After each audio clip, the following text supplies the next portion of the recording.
अरे हो मुनीब भैया, आज तो बैसाख बाटे नु। अरे राम जन्म राम स्वरूप, अरे याद बैसाख बुली न कोई, याद बोहाग बुली कोई, कौनु बात नहीं खे भैया।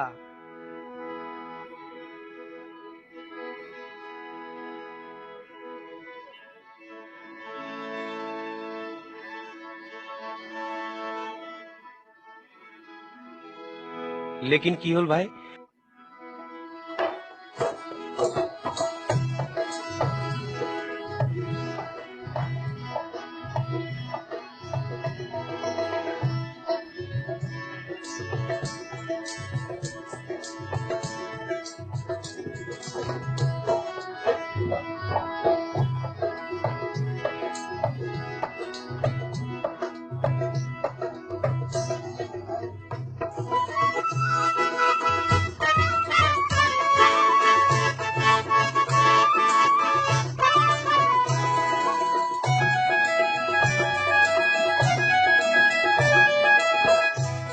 बारू भाले कइली আজি बिहु दिनाखन तहती आहिली मोर घरले।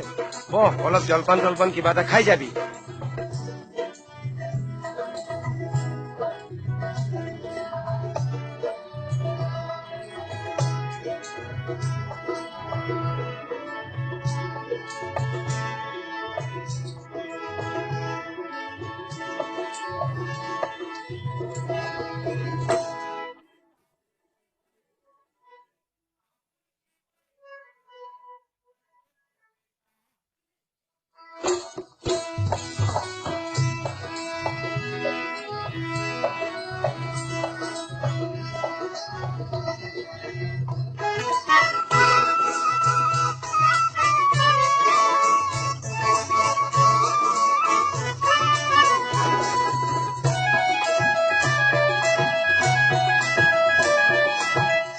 আৰু এটা কথা কচোন, গাঁৱৰ ভিতৰ যে গৈছিলি, গাঁৱত গৈ কি দেখিলি?